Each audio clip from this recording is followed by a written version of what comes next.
Discuss कर रहे हैं जियोलाइट प्रोसेस। आप में से किसी एक को पूछना था कि सर जियोलाइट का डायग्राम फिर से बताएं, तो हम डायरेक्ट डायग्राम पर पहुंचने से पहले बेसिक की हल्की सी बात कर लेते हैं। हम कह सकते हैं जियोलाइट क्या होता है, जो सोडियम सोल्ट को एक्सचेंज करता है वाटर के साथ। सिंपल शॉर्ट फॉर्म एक लाइन में यही कह सकते हैं जियोलाइट के बारे में, जो सोडियम सॉल्ट को क्या करता है, एक्सचेंज करता है वाटर के साथ। तो वाटर में जो कैल्शियम मैग्नीशियम है वो इसके लूजली अटैच सोडियम के साथ एक्सचेंज हो जाते हैं, और जियोलाइट के अंदर क्या आ जाते हैं, कैल्शियम आ जाते हैं, और सोडियम कहाँ चले जाते हैं, वाटर के अंदर। तो अब आ जाते हैं इसके डायग्राम पे, इसके प्रिंसिपल पे, और डिस्कस करते हैं। Yes, this is the diagram of zeolite process. ये जो कंटेनर है आपको दिख रहा है, यहाँ पर ग्रेवल्स की लेयर है जिस पर जियोलाइट बेड बनाया हुआ है। This zeolite bed is used to remove the calcium and magnesium ion from the water. So this is water softening method, this is zeolite process, this is permuted process. क्या हो रहा है, hard water is coming through the inlet in this container and react with the zeolite. zeolite क्या होता है, जिसमें sodium exchange करने की प्रॉपर्टी है। तो जो वाटर में कौन से आयंस हैं, कैल्शियम और मैग्नीशियम। तो जो कैल्शियम और मैग्नीशियम केटायंस हैं वो तो जियोलाइट के कैविटी में चले जाएंगे, और जियोलाइट की कैविटी से क्या बाहर आ जाएगा, सोडियम बाहर आ जाएगा वाटर के अंदर। ठीक है, तो कैल्शियम मैग्नीशियम तो यहाँ पर रह जाएंगे जियोलाइट में, और रेस्ट वाटर आपका यहाँ से सॉफ्ट वाटर की फॉर्म में आ जाएगा। तो जो कैल्शियम मैग्नीशियम नहीं है तो वाटर क्या हो गया, सॉफ्ट हो गया। तो देख सकते हैं रिएक्शन की फॉर्म में कैल्शियम और मैग्नीशियम, जियोलाइट क्या होता है, जहां पर सोडियम एक्सचेंज हो सकता है। तो ये सोडियम एक्सचेंज हो सकता है, तो जो भी हार्डनेस के लिए रिस्पॉन्सिबल सोल्ट है वो कैल्शियम मैग्नीशियम तो चले गए जियोलाइट के अंदर, और एनायंस लेकिन वाटर में मेंटेन रहते हैं, जो कि इसकी एक डिसएडवांटेज में हमने काउंट किया था कि ये जो एनायंस हैं वो क्या करते हैं, कुछ ना कुछ प्रॉब्लम क्रिएट करते हैं, सॉफ्ट वाटर के अंदर रहते हैं। हालांकि these salts are not responsible for hardness but can create problem, जिसमें हमने बात की थी सोडियम, ये आपका सोडियम बाइकार्बोनेट जो होता है वो भी आपका प्रॉब्लम क्रिएट करता है। इसके बाद में रीजनरेशन कैसे करते हैं, तो जैसे जैसे जियोलाइट की पोर्स फिल होती जाएंगी, एक टाइम ऐसा आएगा कि जियोलाइट विल गेट एग्जॉस्ट हो जाएगा, उसके सारे के सारे पोर्स कैल्शियम मैग्नीशियम से भर जाएंगे। ऐसी कंडीशन में हमको क्या करना पड़ेगा, सॉफ्ट वाटर का टैप बंद करना पड़ेगा और स्टार्ट करना पड़ेगा क्या, NaCl ब्राइन सॉल्यूशन से इसको वॉश करना पड़ेगा। ब्राइन सॉल्यूशन क्या होता है, NaCl का सॉल्यूशन। तो ब्राइन सॉल्यूशन से जब हम वॉश करेंगे तो इसकी पोर्स वापस क्लियर हो जाएगी, रिएक्शन होगी रिवर्सिबल, सोडियम जाएगा जियोलाइट के अंदर और कैल्शियम मैग्नीशियम बाहर, जिसको हम सिंक से कलेक्ट कर लेंगे। इस तरह से हम रिजनरेट कर सकते हैं जियोलाइट को। You can see the reaction with NaCl with the zeolite, exhausted zeolite, and this exhausted zeolite again convert into regenerated zeolite. This is called backwashing by brine solution for reusing the exhaust zeolite. Yes, बच्चों कोई दिक्कत problem थी आपको zeolite process में? यहाँ पर हमने बताया था कि कैसे कैलकुलेट करते हैं, ये सिंपल फॉर्मूला आपको याद रखना है, इससे रिलेटेड न्यूमेरिकल आ जाता है कई बार RTO में। यस, प्रॉब्लम सोल्व हो गई क्या जियोलाइट की? तो इसके डिसएडवांटेज क्या है, कितने ppm तक ये हार्डनेस को रिमूव करता है, कैसा प्रोसेस है, स्लज का फॉर्मेशन नहीं होता, लिमिटेशंस क्या हैं, ये हम आप एक बार रीड करेंगे तो आपको समझ में आ जाएगी। हाँ बच्चों, आगे चल सकते हैं। यस, लेक्चर 6 की तरफ चलें। Yes, sir. Okay, now comes to lecture 6. Here we discussed ion exchange process, demineralization process. This is third process of water softening, जिसमें हमने डिस्कस किया था कि कैसे कंप्लीट रिमूवल हो जाता है आयंस का। देखिए जियोलाइट प्रोसेस के अंदर तो केवल कैटायन रिमूव हो रहे थे, एनायन मेंटेन रह रहे थे हार्ड वाटर के अंदर। जो हार्ड वाटर से सॉफ्ट वाटर आ रहा था तो सॉफ्ट वाटर में एनायन रिमूव नहीं कर पाया, लेकिन आयन एक्सचेंज प्रोसेस जो है वो कंप्लीट आयन का रिमूवल कर देता है, इसलिए इसको डी आयोनाइजेशन प्रोसेस भी कहते हैं, डी मिनरलाइजेशन प्रोसेस भी कहते हैं। The process complete removal of all ion other than H plus and OH minus present in the water. That is called demineralization. इसमें जो यूज आती है वो आती है आयन एक्सचेंज रेजिन। तो आयन एक्सचेंज रेजिन के बारे में हमने बात की थी कि क्या होता है, cross linked organic insoluble polymer होता है जिसमें फंक्शनल ग्रुप होते हैं, या तो एसिडिक फंक्शनल ग्रुप होगा तो वो एसिडिक रेजिन कहलाएगी, और जिसमें बेसिक फंक्शनल ग्रुप होगा तो कुछ रेजिन आपके कैटायन एक्सचेंज करने में काम आती है और कुछ रेजिन आपके एनायन एक्सचेंज करने में काम आती है। Depends on H ion and O H ion की ये फंक्शनल ग्रुप कौन से कंटेन रखते हैं। एसिडिक फंक्शनल ग्रुप अगर कंटेन करते हैं तो कैटायन एक्सचेंज रेजिन के रूप में वर्क करती है, फंक्शनल इसका कैटायन एक्सचेंज के रूप में फंक्शन करती हैं।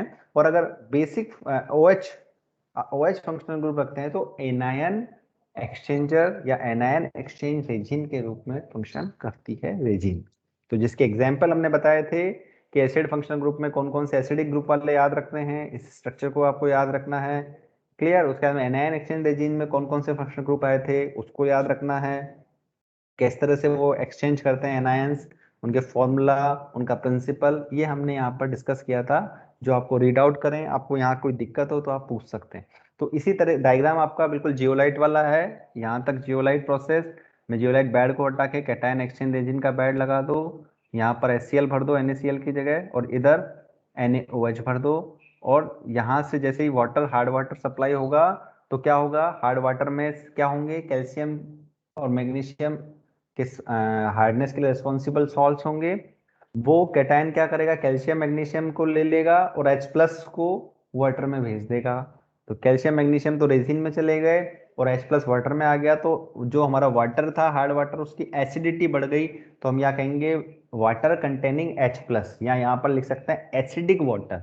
तो जो एसिडिक वाटर है वो जाता है एनायन एक्सचेंज रेजिन में, और एनायन एक्सचेंज रेजिन क्या करता है, जो भी एनायंस वाटर में प्रेजेंट है वो सारे के सारे रिएक्ट करके एक्सचेंज कर लेता है और अपने OH आयन को जो है वाटर में सप्लाई कर देता है। तो जितने OH आयन इसके बिल्कुल इक्विवेलेंट अमाउंट में होंगे तो H प्लस और OH आयन मिलकर क्या बनाएंगे, वाटर बना लेंगे, और सारे के सारे कैटायन यहाँ रह जाएंगे, एनायन यहाँ रह जाएंगे, और वाटर हमारा टोटली डी आयोनाइज्ड हो जाएगा। तो यहाँ पर हमको मिलेगा डी आयोनाइज्ड वाटर।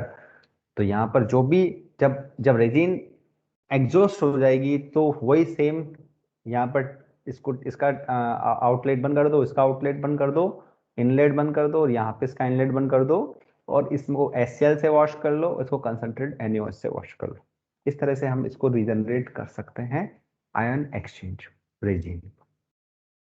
ठीक है बच्चों, तो यहाँ पर हमने पढ़ा था D ionisation ion exchange process. इसके बाद हमने इन तीनों को डिफ्रेंशिएट करने का, आपको डिफ्रेंशिएट करके ये पूरा टेबल है जो आपको बताया था। इसके बाद नेक्स्ट लेक्चर आता है जिसमें हमने हार्डनेस को पढ़ा था, जिसमें हमने वाटर ट्रीटमेंट, हार्डनेस से रिलेटेड वाटर ट्रीटमेंट को पढ़ा था, और बॉयलर कोरोजन, बॉयलर ट्रबल को पढ़ा था। तो बॉयलर ट्रबल से आपका क्वेश्चन था कि सर एक बार प्राइमिंग फॉर्मिंग को बताएं। स्केल स्लज फॉर्मेशन आपको आता है, कौन कौन से सॉल्ट स्केल के लिए रेस्पॉन्सिबल होते हैं, कौन कौन से स्लज फॉर्मेशन के लिए रेस्पॉन्सिबल होते हैं।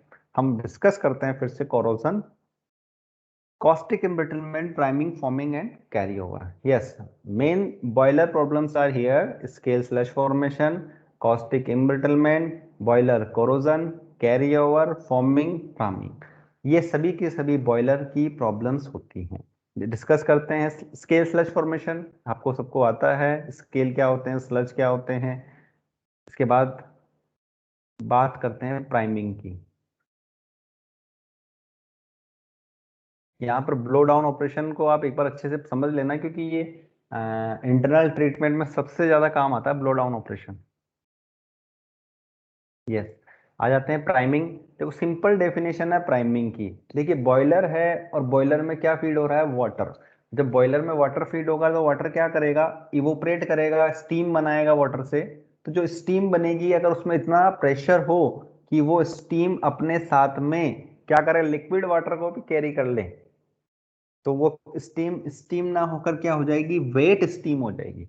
तो जो वेट स्टीम का फॉर्मेशन होता है ना बॉयलर के अंदर, उससे ही प्राइमिंग कहते हैं।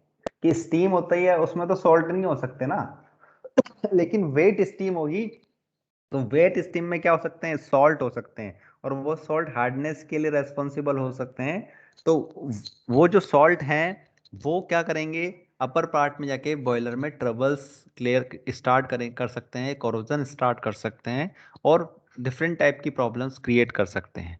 तो जो वेट स्टीम का फॉर्मेशन होना ही क्या कहलाता है, प्राइमिंग। इसी तरह से अगर वाटर के अंदर झाग बनाने के लिए रेस्पॉन्सिबल ऑयल हो तो फॉर्मिंग हो जाएगी, और फॉर्मिंग होगी, और ऐसी फॉर्मिंग होगी कि जो हार्ड हो जाए, तो वो क्या कर सकते हैं, बॉयलर को खराब कर सकते हैं। तो फॉर्मिंग होना और प्राइमिंग होना दोनों ही क्या है, वाटर आपके बॉयलर के लिए ट्रबल है। कैरी ओवर, कैरी ओवर जो है दोनों को कंप्लीट फिनोमेना है कि प्राइमिंग और फॉर्मिंग जो है कैरी करें along with the impurities. Steam carry the impurities. Steam कब इम्प्योरिटीज को कैरी करेगी, कि जब फॉर्मिंग होगी तो फॉर्मिंग की फॉर्म में सॉल्ट ऊपर जाएंगे बॉयलर के अंदर, और प्राइमिंग होगी तो प्राइमिंग में वेट स्टीम की फॉर्म में जो है इम्प्योरिटीज ऊपर जाएगी। तो जो इम्प्योरिटीज को कैरी करना स्टीम से, वही कहलाता है carry over. So this is the simple definition of priming, forming and carryover. Yes, now come to the last point, that is boiler corrosion. So corrosion के बारे में मैं आपको पहले ही बताया हूँ कि हम इसका पूरा एक चैप्टर पढ़ेंगे। जो आपकी एक यूनिट है, corrosion की यूनिट है, उसमें हम corrosion के बेसिक कंसेप्ट, क्यों होता है, इलेक्ट्रोकेमिकल corrosion क्या होता है, केमिकल कोरोजन क्या होता है, और एनवायरनमेंट बेसिकली क्या है, ये वर्ड जो एनवायरनमेंट लिखा है वो बेसिकली क्या है, वो हम वहाँ डिस्कस करेंगे। यहाँ पर सिंपल मैंने कहा था, हम बॉयलर के रेस्पेक्ट में लास्ट सेमेस्टर में मैंने ये टॉपिक यहाँ पढ़ाया ही नहीं था, इसको हमने डायरेक्ट जो है कोरोजन वाले चैप्टर में ही पढ़ा था। ठीक है, आप एक बार पढ़ें, अगर आपको फिर भी दिक्कत है तो मुझे कोरोजन वाले चैप्टर में फिर से याद दिलाएं कि सर एक बार बॉयलर कोरोजन को भी यहाँ पढ़ा दीजिए, तो हम after completing the chapter there we will again revise the boiler corrosion in chapter of corrosion. Okay बच्चों? Yes, okay sir. तो आप लोग इसको नोट डाउन कर लें कि जब भी हम कोरोजन पढ़ें तो आप Yes, सर से फिर से पूछ लीजिएगा, सर एक बार यहाँ पर बॉयलर कोरोजन को रिवाइज करा दीजिए और कॉस्टिक इम्ब्रिटलमेंट को रिवाइज करा दीजिए। तो ये आप लोगों का काम है कि मुझे याद दिलाएं, तब जब हम कोरोजन पढ़ें तब आपको ये ज़्यादा समझ में आएगा। अभी मैं फिर से पढ़ा दूंगा, वहीं पर आप अटक जाओगे। क्लियर? और वैसे कुछ है नहीं, आप लोग इजीली रिवाइज कर सकते हैं, और फिर भी दिक्कत है तो हम कोरोजन में इसको फिर से रिवाइज कर लेंगे। ओके, वहां पर हम कॉस्टिक इम्ब्रिटलमेंट को फिर से पढ़ लेंगे, और ये सारे बेसिक कॉन्सेप्ट है वहाँ वापस हमारे आएंगे, और फिर हम पढ़ेंगे, तो हम वहीं पर इसको एक साथ पढ़ लेंगे। तो आज की क्लास को मैं यही रोकना चाहूँगा। Yes sir. हाँ बच्चों, तो मुझे उम्मीद है कि हमारा ये रिवीजन थोड़ा फास्ट था, लेकिन आप लोगों को कुछ ना कुछ जरूर सीखने को मिला होगा आज की क्लास से। यस और no? Yes. Okay. Yes sir.